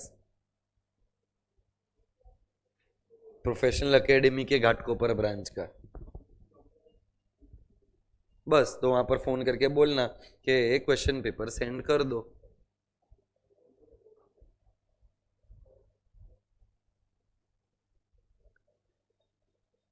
रचित, तेरे को अहमदाबाद जाने का है ना, टू मीट योर नाना. हाँ वही, जा तू, कोई प्रॉब्लम नहीं है. हाँ हाँ, बस अटेंड कर, पर तेरे को वहां पर पढ़ना भी पड़ेगा रचित, क्योंकि we can not just attend the lectures and think that we will clear the exam. मतलब आई नो थोड़ा सा डिफिकल्ट रहेगा, अहमदाबाद जाएगा, खाना पीना, नाइट लाइफ, मतलब इट हैज गुड फूड. हाँ, पर फिर रात को अगर तू लेट तक जगेगा तो सुबह को उठ नहीं पाएगा. मानिक चौक जाएगा, 2 बजे घर पर आएगा. जाना मानिक चौक भी जाना, बट तू प्लान करके जा. जो भी करने का है ना, देख तू फुटबॉल फैन है तू देखता है ना वो मैनेजर लोग जो होते हैं फुटबॉल टीम्स के, वो लोग अगर प्लानिंग उनका फील्ड पर एग्जीक्यूट नहीं होता है तो it cost them the match, it can cost them the title. Same is applicable to you. You are the manager of your own game. If you don't manage it well, then you will be screwed up. मतलब तू जा, तू मानेक चौक भी जा, तू थोड़ा बहुत घूमने के लिए भी जा, बट तेरे को ये समझना पड़ेगा कि तेरा प्रायोरिटी फिलहाल पढ़ना है. और देख फेलियर है ना, तू नहीं समझेगा कि व्हाट कैन इट डू. मैं समझ सकता हूँ कि मैंने मेरे लाइफ में फेलियर्स भी तो देखे होंगे ना. सिर्फ सक्सेस सक्सेस सक्सेस तो नहीं देखा रहेगा लाइफ के अंदर, कभी ना कभी तो एक ड्रॉप भी आया ही रहेगा. और वो फेलियर आता है ना, वो बहुत हर्ट करता है.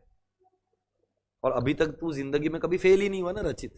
फर्स्ट स्टैंडर्ड से लेकर 12th स्टैंडर्ड में ऐसा कभी ओकेजन ही नहीं आया है कि तू फेल हो. और सीए फाउंडेशन में अचानक से फेल होएगा ना, बहुत दर्द होएगा उसमें. और क्या प्रॉब्लम होएगा मालूम है, some of your friends will clear, so you will feel shit यार आई एम लेफ्ट आउट. ये सारे फीलिंग्स अच्छे नहीं. तो अगर ये फीलिंग्स को नहीं फील करना है, नहीं महसूस करना है, तो उसका तरीका क्या है, you be amongst those who clear the exams. Once तेरा हो जाए उसके बाद बुक देना मेरे को, so that we can start the discussion.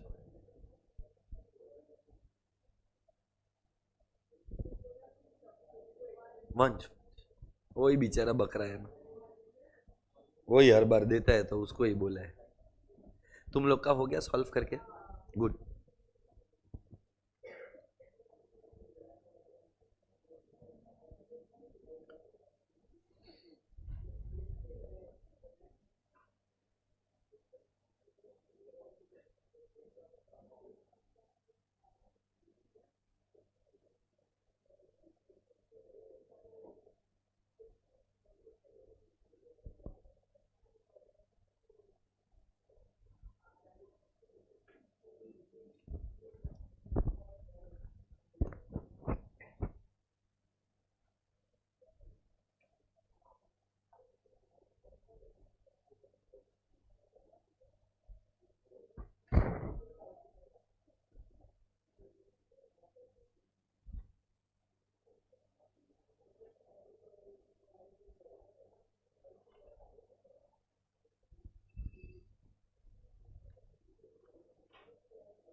So Saumya MC 20 है, AC 15 है. अच्छा जैनिल को नहीं समझा. सो Jainil MC is 20, AC is 15 at 9 units. इसका मतलब तेरे को इंटरप्रेट करना पड़ेगा. इंटरप्रिटेशन क्या आया, MC is greater than AC. और अगर MC is greater than AC तो क्या होता है वो सोचना पड़ेगा. MC राइज हो रहा है, AC राइज हो रहा है, but MC rises eight a faster.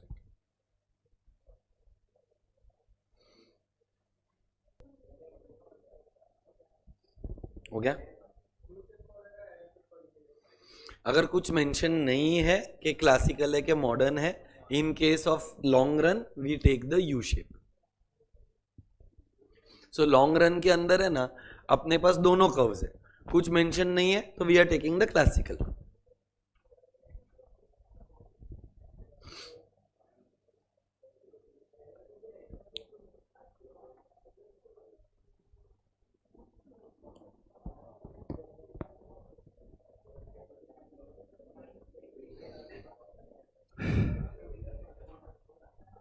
चलो Vansh, I think I have given enough time.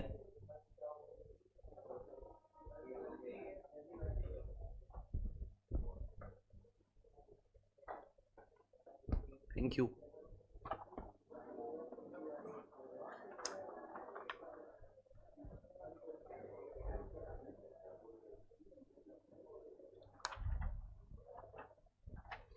चलो एवरीवन, क्वेश्चन नंबर 24 करना है.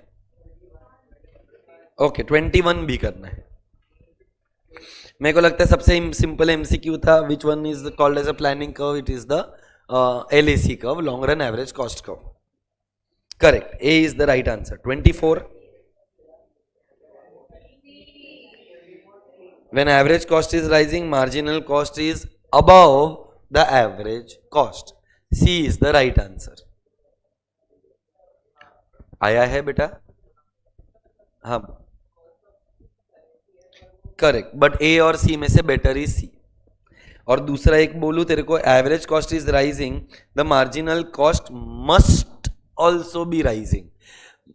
मस्ट का मतलब कि एवरेज कॉस्ट राइज हो रहा है तब मार्जिनल कॉस्ट राइज हो रहा है, पर जब एवरेज कॉस्ट फॉल होता है तभी भी तो मार्जिनल कॉस्ट राइज होता है ना।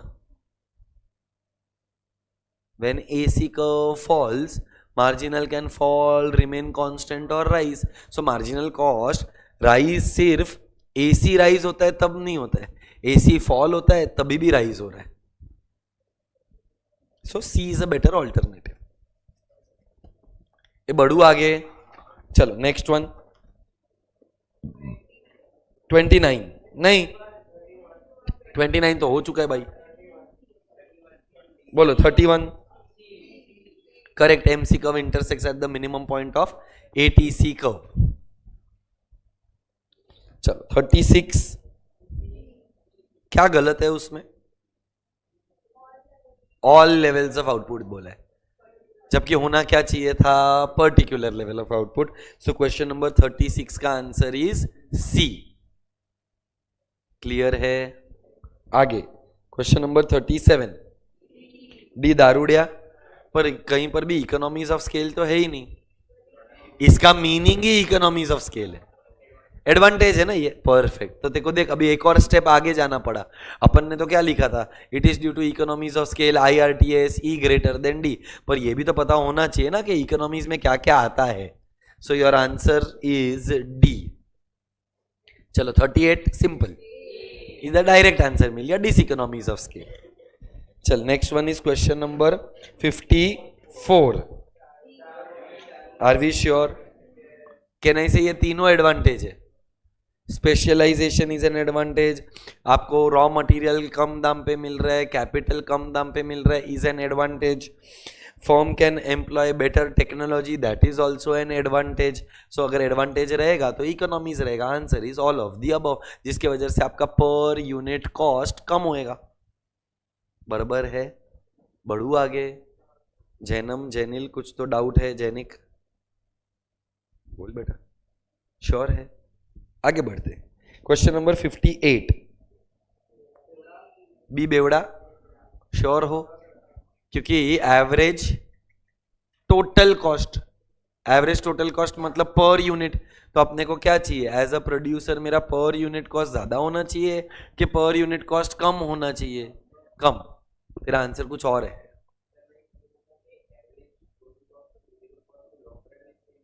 करेक्ट, बट अगर तेरे को सिलेक्ट करने का रहेगा तो तू एवरेज टोटल कॉस्ट ही लेगा ना, बिकॉज अपन ने जो कर्व बनाया वो कौन सा कर्व बनाया? एवरेज टोटल कॉस्ट का ही बनाया ना। और देख प्रोड्यूसर तो टोटल के ही पॉइंट ऑफ व्यू से बात करेगा, दो लॉन्ग रन में सारे कॉस्ट ही वेरिएबल होते हैं। चल next one is question number 70।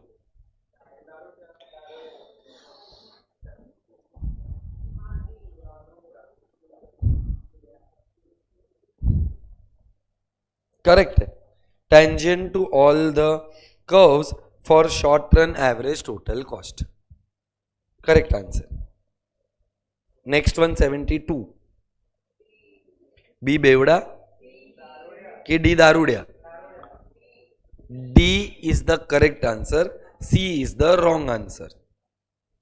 बेटा a firm's long run average total cost curve is, मतलब वो लोगों ने LAC के बारे में पूछा है। So LAC is a tangent to all the short run average cost curve and represents lowest average total cost for producing each level of output. So LAC जो है वो सब levels of output के लिए minimum cost देगा। बराबर जेनिल, तूने सी दिया। In fact average total cost curve of the optimum plant in the short run as it tries to produce at least cost. So क्या LAC सिर्फ ये पॉइंट है? तूने तो ये जवाब दिया। LAC तो पूरा कर्व है ना जेनिल, तो जब हमने LAC कर्व बनाया तो ये Q लेवल के लिए लोवेस्ट कॉस्ट, ये Q1 लेवल के लिए लोवेस्ट कॉस्ट, ये Q2 के लिए लोवेस्ट कॉस्ट, ये Q3 के लिए lowest cost. So is it the least cost for particular level of output के each level of output? So answer क्या आना चाहिए बेटा? डी आना चाहिए. पता नहीं मेरे को क्यों ये गलत गया है तेरा, क्योंकि इसके पहले थोड़ा एक एमसीक्यू आया था, LAC is a tangent to all the SAC. यहां पर भी वो लोग ने स्टार्ट ही वही किया है. Long run average cost curve is a tangent to all the short run average cost curves. बराबर है जेनिल, बड़े आगे. चलो नेक्स्ट वन, क्वेश्चन नंबर 74. इसका है ना नोटबुक में एक सोल्यूशन बना लेना. आउटपुट कितना है? 9 यूनिट्स. मार्जिनल कॉस्ट कितना है? 20. एवरेज कॉस्ट कितना है? 15. Therefore MC is greater then AC. और ये जैसे ही देखेगा तो तुमको एक नोट याद आ जाना चाहिए जो मैंने तुमको लिखवाया है. बराबर है? श्योर हो? तुम लोग ने आज के दिन के लिए क्या कुछ प्लान किया है? किसी ने क्या पढ़ने वाले है करके आज का प्लान किया है कुछ? जिसने नहीं प्लान किया है, you should be completing chapter 1, 2 and 3. 3 and 5. देख 1 और 5 में देखो माँ कसम वाला सच बोलू, अच्छे से पढ़ने का रहेगा ना, it will require 3 to 4 hours. अच्छे से बोल रहा हूँ. अच्छे से का मतलब क्या मालूम है? पूरा ICI का मटेरियल रीड करने का, पूरा चैप्टर. अभी ये चैप्टर नंबर 1 15 पेज का है, चैप्टर नंबर 5 6 पेज पकड़ मैक्स, 21 पेज है. 21 पेज को अगर तेरे को रीड करना है उसको 4 घंटे से ज्यादा नहीं लगेगा. अच्छे से वर्ड टू वर्ड 4 आवर्स. और हाँ देख, क्रैकर अगर तू ले सकता है तो ले. क्रैकर नाम का एक बुक है, वो टैक्समैन का क्रैकर. सो क्रैकर CRACKER बुक है जिसके अंदर बहुत सारे MCQs है. पर भाई पहले तू ICAI का तो कर ले. ICAI का हो जाएगा फिर आगे का सोच. First priority is to complete ICAI. हाँ पर यहां पर कुछ एरर्स भी है, better to do it from ICAI. चलो next one is question number 81. दारूडिया इज द राइट आंसर. 81.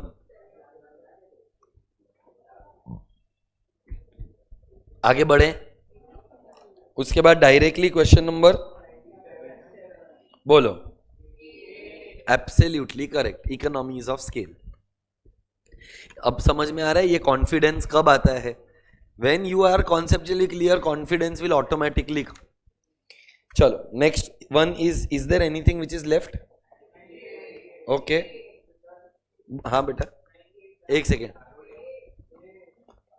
पढ़ते हैं अपन. A और D में डाउट है. Long run average cost curve बेटा L शेप भी होता है, U शेप भी होता है. कुछ मेंशन नहीं है तो take classical approach. ICAI material में वही यूज किया है तो U shape. So short run में अपन ने किसका अप्रोच लिया था? मॉडर्न का. लॉन्ग रन में किसका लिया है? क्लासिकल का. कुछ मेंशन नहीं है ना बेटा.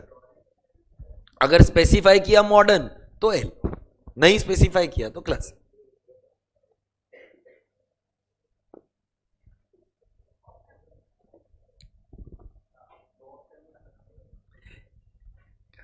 कंट्रोवर्सी हो जाएगा ना फिर.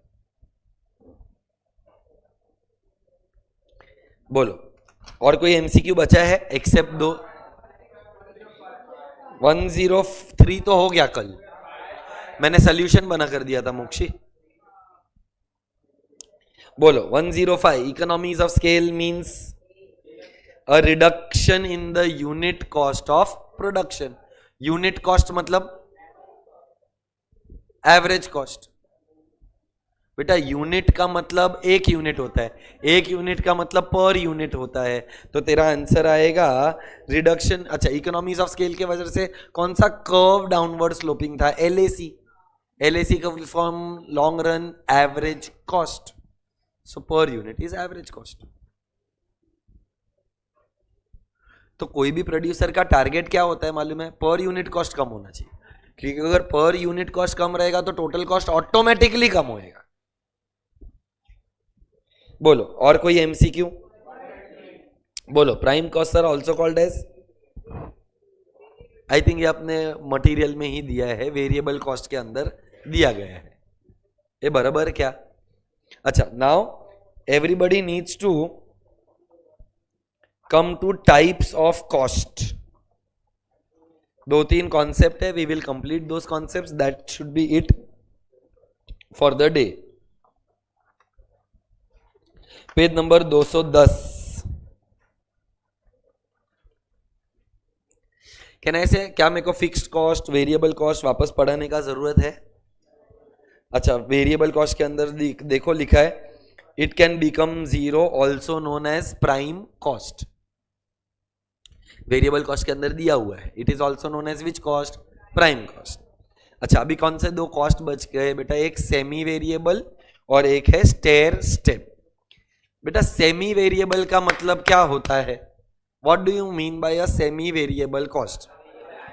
आधा वेरिएबल आधा फिक्स्ड, ऐसा नहीं, सम is variable sum is fixed. आधा आधा मतलब वो फिर लफड़ा हो गया ना। हाँ, ऑब्वियसली डिफर करेगा। आज जैसे कि इलेक्ट्रिसिटी, बोलो मेरे को इलेक्ट्रिसिटी कौन सा कॉस्ट है? फिक्स्ड कॉस्ट है, वेरिएबल कॉस्ट है कि सेमी वेरिएबल? क्योंकि कहने से तू इलेक्ट्रिसिटी यूज कर या मत कर, एक मिनिमम बिल तो भरना पड़ेगा। अब तेरे को क्या लगता है, आधा आधा सही है तेरा एग्जाम्पल? अगर तू यूज नहीं करेगा तो बिल कितना आएगा? 300-400 रुपया। पर तेरे को लगता है इधर का बिल, ये क्लासरूम का बिल 300-400 रुपया आएगा? It must come at least 15,000 to 20,000 rupees, क्योंकि 6 घंटा तुम्हारे लिए चलेगा, फिर दूसरा कोई क्लास रहेगा इंटर वगैरह का, जो अगर इधर बिठाया तो और 6 घंटा चलेगा। सो आई होप यू अंडरस्टैंड। हाँ बेटा, इंटर का लेक्चर्स है यहाँ पर, वो जैन 26 वाला जो बैच है ना, उसका इंटर का क्लास चलता है। तो आज अगर वो लोगों का लेक्चर चलेगा तो उनके लिए भी एसी चालू रहेगा। तो तेरे को लगता है क्या कि बिल सिर्फ महीने का 300-400 रुपया आता है? नहीं, it must be a minimum 15,000 to 20,000। Yes Aastha, तूने ऐसा किया था? नहीं किया था। सो सेमी वेरिएबल के अंदर कैन आई से the initial part is fixed. क्या बोला? Initial part is and the rest part is variable. जैसे कि मोबाइल फोन में जब हम रिचार्ज करवाते हैं, पहले के जमाने में कैसा होता था कि it use to be dependent on your billing phone करके भी होता था। बिल नहीं, प्रीपेड नहीं, पोस्टपेड सुना है? पोस्टपेड। अभी पोस्टपेड में क्या है कि तू वापर के मत वापर, उतना तो भरना ही पड़ेगा। पर सोच, अगर तूने तेरा डेटा का लिमिट एग्जॉस्ट कर दिया, तुझे और डेटा चाहिए, तो they will bill you know. So semi variable cost is a cost where some part is fixed and the rest part is variable. अब what is a stair step variable cost? Stair step variable cost, for example, अगर मैं तेको बोलूं कि मेरे को थाना से घाटकोपर आना है और ट्रेन में आना है, तो मैं थाना से घाटकोपर तक के लिए ट्रेन का टिकट फॉर एग्जाम्पल 10 रुपया है। पर अगर मुझे मुलुंड जाने का रहेगा तो 5 ही है, भांडुप जाने का रहेगा तो भी 5 ही है।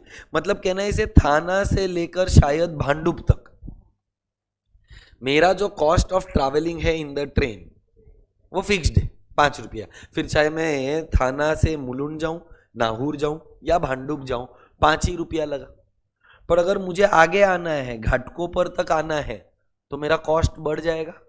और फिर जितने भी स्टेशन भांडुप से घाटकोपर या कुर्ला तक आते रहेंगे, सबके लिए कॉस्ट विल बी फिक्स्ड। वैसे ही मुझे और आगे जाना रहेगा तो कॉस्ट बढ़ेगा। फॉर एग्जाम्पल बाइकला तक 15 रुपया लगेगा। फिर मुझे और आगे जाना है तो CST तक शायद 20 रुपया लगेगा। तो क्या हुआ, ये पार्ट फिक्स्ड है, ये वेरिएबल है, वापस फिक्स्ड, वापस वेरिएबल, वापस फिक्स्ड, वापस वेरिएबल, जिसकी वजह से डायग्राम कैसा बना, एक स्टेयरकेस के जैसा बना। अब ये जो मैंने एग्जांपल दिया वो प्रोडक्शन के लिए फिट नहीं हुआ, तो प्रोडक्शन में भी तो कहना इसे कि ये क्लासरूम का capacity if it is 150 students, तो 150 लोगों के लिए मेरा कॉस्ट फिक्स्ड है। पर अगर मेरे पास 250 बच्चे हो गए तो मेरे को एक क्लासरूम में काम नहीं चलेगा, तो मेरे को मेरा प्रोडक्शन कैपेसिटी बढ़ाने के लिए एक और क्लासरूम लेना पड़ेगा। अब फिलहाल कुछ लोग शायद ये भी बात कर रहे हैं 250, 150, 20 planning, long run planning curve. So कहना है इसे कि आज अगर इस क्लास में 20 बच्चा बैठा है, मेरा फिक्स कॉस्ट सेम ही है। 30 बच्चा बैठेगा तो भी मेरा फिक्स कॉस्ट सेम, 150 तक मेरा फिक्स कॉस्ट सेम रहेगा। पर जैसे ही 150 से नंबर बढ़ जाएगा तो मेरा फिक्स कॉस्ट बढ़ जाएगा, जितने से मैंने मेरा प्रोडक्शन कैपेसिटी इंक्रीज किया रहेगा उतने तक के लिए। अब अगर सपोज कर मेरे पास 2 क्लासरूम है 150 का, तो मेरा 300 यूनिट्स तक कॉस्ट फिक्स्ड है। अगर मेरे पास और बच्चे आएंगे तो मैं एक और क्लासरूम लेगा, मेरा कॉस्ट वापस बढ़ जाएगा, वेरिएबल होकर फिर फिक्स्ड हो जाएगा। तो क्या हुआ, up to a certain level it is, then it will increase to increase the production capacity, then again for the next level it will remain, then again it will increase. So such a cost curve is called as a stair step variable cost. Clear है क्या ये? हाँ ना, sure हो? अच्छा, अभी एक और कॉन्सेप्ट है, कम टू पेज नंबर 201,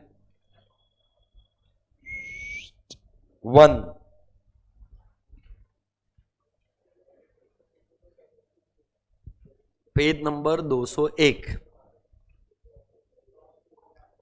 201। वो एक 2 अंकल लोग दिखता रहेगा, कॉब काका ने डगलस काका, 2 लोग हैं, cob Douglas.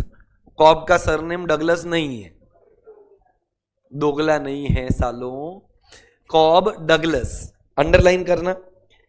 they were the people who had given this concept in US.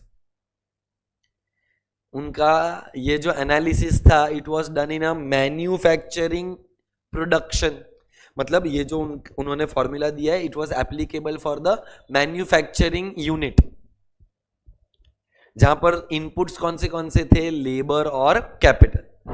So Cobb and Douglas उन्होंने अपना एक एनालिसिस किया एक मैन्युफैक्चरिंग यूनिट के अंदर। कहां पर था ये मैन्युफैक्चरिंग यूनिट? यूएसए के अंदर, जहां पर कितने फैक्टर्स ऑफ प्रोडक्शन थे, 2, एक लेबर और एक कैपिटल। वो लोग ने एक फॉर्मूला दिया है, बस अपने को वो फॉर्मूला के बेसिस पर 2-3 एमसीक्यूज आया तो आया, जो पिछले 3 एग्जाम में से एक बार भी नहीं आया है। बट अपने को करके जाने का, क्योंकि अपना नसीब पांडु है, जो पूरी दुनिया को नहीं आता है ना वो अपने को आता है। So better go prepared. Formula is Q is equal to K L raise to A bracket में, sorry C raise to bracket में 1 माइनस ए। सबका मीनिंग बताता हूं। Q का मतलब आउटपुट, Q का मतलब 2 फिक्स्ड वेरिएबल्स है, एक K और एक A, 2 फिक्स्ड वेरिएबल्स है, एक K और एक A दिया हुआ है, वो सब देख ले तू। K and A are positive constants, और इक्वेशन में L for labour, C for capital. L for C for labour will contribute 3/4। क्यों ऐसा? वो लोगों का ये एनालिसिस था in that production unit. So labour का कंट्रीब्यूशन वाज 3/4। अगर 3/4 लेबर ने कंट्रीब्यूट किया तो ऑब्वियस सा बात है 1/4 कौन कंट्रीब्यूट करेगा? Capital. So A is 3/4, 1 minus A is 1/4। So A किसके साथ जुड़ा हुआ है? लेबर के साथ। So L raise to A, मतलब L will give a contribution of 3/4 whereas C will give a contribution of 1/4। Underline किया ये सारी चीजें। And the last line, the function is linear and homogeneous, it shows constant returns to scale, so it is called as linear homogeneous production function. मतलब according to Cobb and Douglas also, long run में producer को किधर काम करना चाहिए? जहां पर CRTS है। CRTS में मतलब कहना है इसे ये वाला पार्ट, और ये जो पार्ट है उसको उसने नाम क्या दे दिया, linear homogeneous production function, which is also called as what, constant returns to scale. Last वाला लाइन है ना, उसको अंडरलाइन करो। तो देख इसमें से 4-5 एमसीक्यू आ सकता है। कॉब एंड डगलस कहाँ के थे, कहाँ पर वो लोग ने ये स्टोरी बनाया, कहाँ पर वो लोग ने ये एनालिसिस किया, उनका फॉर्मूला क्या है, लेबर का कंट्रीब्यूशन कितना, कैपिटल का कंट्रीब्यूशन कितना, and according to them where should a producer operate in the long run. तो इट इज CRTS, जिसको वो लोग ने नाम क्या दे दिया, CRTS को linear homogeneous production function. Clear है क्या? श्योर हो? पक्का? So I want you all to just go through all the types of cost once. If you have any doubts, ask me. If not, we are done for the day. In tomorrow's class, we start with a new chapter. अगर कोई मेरा बात थोड़ा भी seriously लेता रहेगा, मेरा एक स्ट्रॉन्ग ओपिनियन है कि you should come revised with chapter 1, 5 and 3 tomorrow. क्योंकि मेरे को नहीं लगता इस चैप्टर में कोई डाउट होएगा। तो रिवीजन के लिस्ट में से ये 3 चैप्टर निकल जाएंगे, 1, 3, 5। That is my opinion. 2 को टाइम लगेगा, या तो फिर क्या करना पड़ेगा मालूम है तेरे को, सिर्फ 2 करना पड़ेगा, बहुत बड़ा है। पर मैं क्यों तेरे को 1, 5 और 3 बोला? 3 तो मैंने अभी पढ़ा है, तो फटाफट होना चाहिए, और 1 और 5 बहुत बेसिक है। So if you give 6 to 7 hours today, you will be able to complete 1, 3, 5। तो रिवीजन हो गया। तू सोच 9 में से 3 चैप्टर का रिवीजन हो गया, मतलब अपना 30% तो हो गया ना। इंडियन इकोनॉमी आज नहीं बोल रहा हूं, क्योंकि उसमें भी मेरे को चाहिए कि तुम लोग एक बार पढ़ो। करेंगे ना अपन, अपना परसों भी लेक्चर है, तो मैं परसों के लिए भी तेरे को टारगेट देगा ना कि भाई अभी मैं ये क्यों बोल रहा हूं, उसके पीछे का रीजन सुनो। ये रीजन थोड़ा इंपॉर्टेंट है। See, if you want more maths का lectures and more accounts का lectures, opportunity cost, कुछ पाने के लिए कुछ खोना पड़ेगा, वो जाने दे। तो मेरा कहने का मतलब क्या है मालूम है, अगर इकोनॉमिक्स अपना पढ़ने के साथ साथ खत्म हो रहा है ना, तो इकोनॉमिक्स का 2 या 3 लेक्चर में मैथ्स और लॉ को दे दूं, वॉट एवर। देख पहले अपन टारगेट रखते हैं जितना हमने प्लान किया है उतना, फिर तेरा जो एडिशनल नीड्स रहेगा ना वो अपन सेपरेटली करेंगे। किसको? 3 लेक्चर से 4 लेक्चर मैक्स, सिमिलर है। तो ये एक्चुअली क्या हो गया, अपने को 3 लेक्चर 2-2 घंटे के आए। इसके लिए तेरे को ऐसा लग रहा है कि बहुत टाइम लगा, बट ऐसा देखेगा तो 10, 12, 13 घंटा लगा रहेगा। Page number 241, question number 65।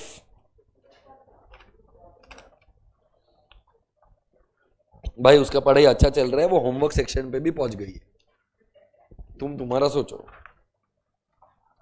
उस पे क्वेश्चन नंबर 65 है बराबर। I will explain that once everybody comes with some kind of an explanation. मैं इसके रिलेटेड तेरे को नोट्स भी दे देगा। वो कॉब डगलस का प्रोडक्शन फंक्शन है।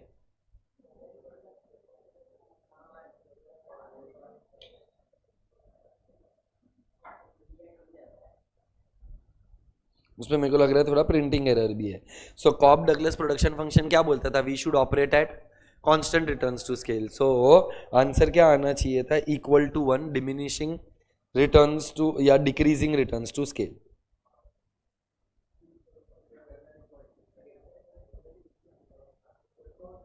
कांस्टेंट रिटर्न्स टू स्केल तो है ही नहीं।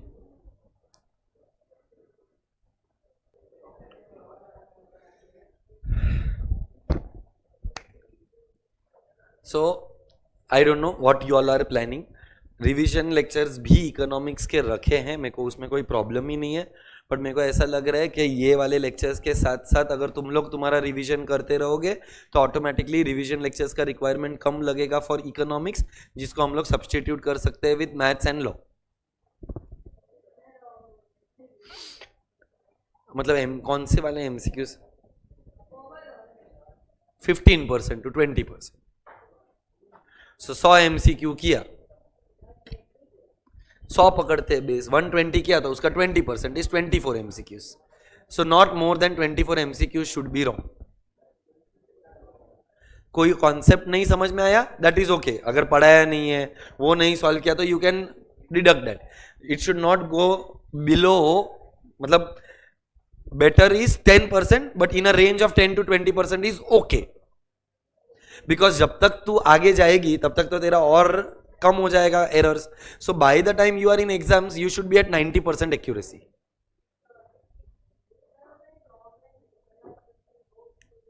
मिलेंगे ना.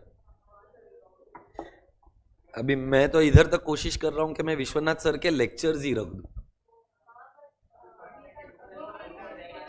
पर बेटा अगर सर आ गए साक्षात तो उससे ज्यादा जिंदगी में और चाहिए ही क्या. फिर तुमको जो मांगना है मांग लेना उनसे.